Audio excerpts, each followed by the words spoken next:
Canada made me a promise. It makes all of us a promise, whether we're born here or arrive as immigrants.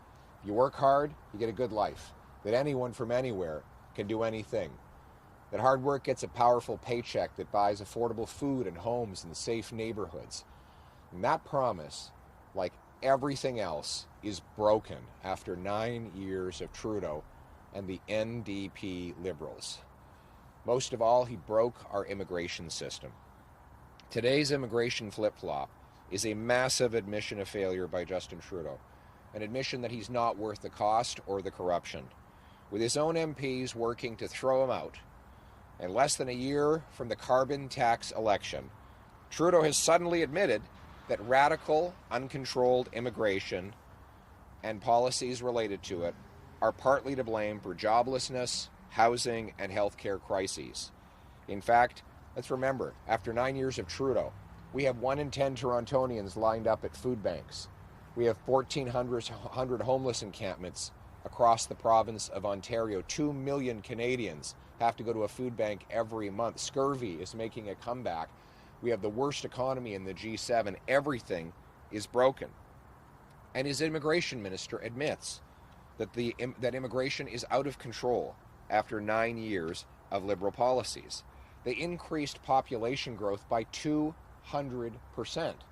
over the last several years alone.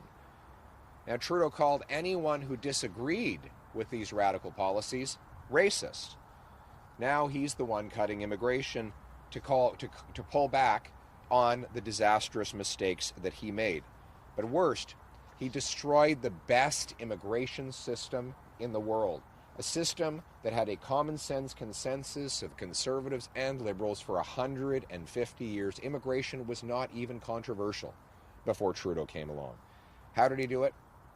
He left Roxham Road open for a year after President Biden offered to close it. He removed the visa requirement for Mexico, which caused an explosion of false and fraudulent refugee claims. And he allowed rampant fraud and abuse in the international student program, which has seen as many as 26 kids living in one Brampton basement and countless losing their lives to drugs, gangs, and other chaos on our streets, sent back in body bags to countries like India. He allowed ISIS terrorists into Canada, who then went on to try and attack Jews and other Canadian citizens. He's presided over a 251% increase in police-reported hate crimes. None of these decisions, by the way, were designed to bring workers to help with the COVID labor shortage, because none of those programs are labor programs. Roxham Road is not a labor program. Refugee claimants are not part of a labor program. International students are not supposed to be for labor, but for study. So this excuse is total nonsense. Trudeau's last-minute pre-election reversal cannot be believed. He can't fix the immigration system that he broke. And he now says he's going to cap immigration. Well, what else has he said he's going to cap? He said 6 months ago he was going to cap the number of temporary residents in this country to 5% of our population. Since that time, it's gone up to 7.3%. He said he'd cap the carbon tax at 11 cents a liter. Now it's 17 cents, and he plans to quadruple it to 61 cents. He said he'd cap this year's deficit at $40 billion. It's already $47 billion just 6 months later. You can't believe anything he says, especially when he's claiming that he will fix what he broke.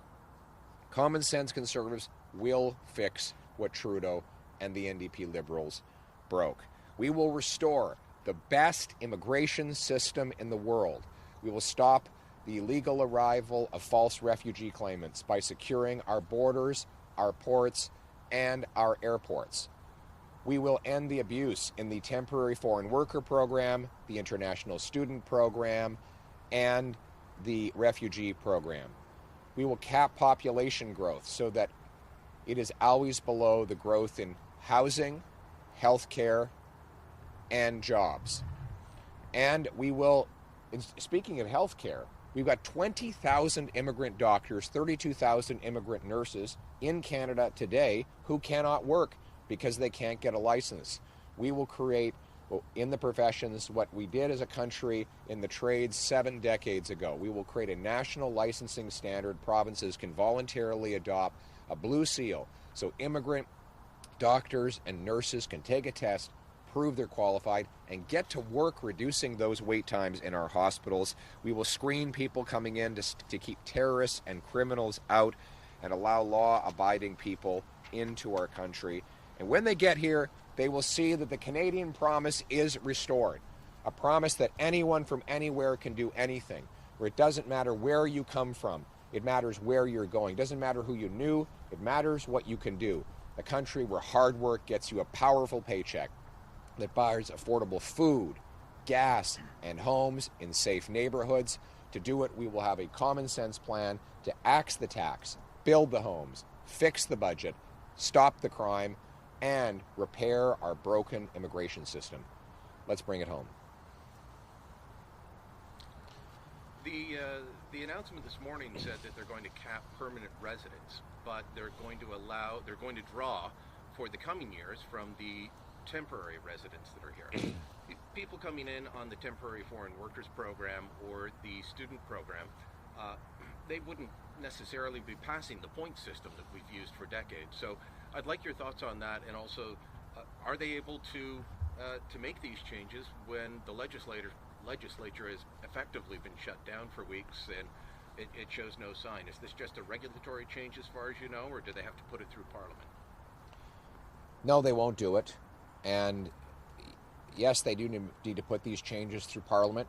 Trudeau has paralyzed Parliament by refusing the Speaker's order to hand over criminal evidence in the RCMP's investigation into the $400 million green slush fund scandal.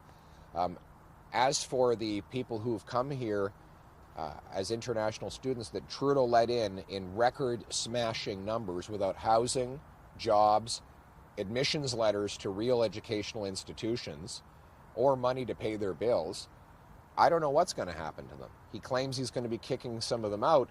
He'll never do that. And he can't even control our borders. We can't expect that Justin Trudeau will keep any of these frantic, panicked, last-minute promises that he's making to reverse his earlier decisions, that he's making now when his own MPs in the Liberal Party are trying to fire him in an election year.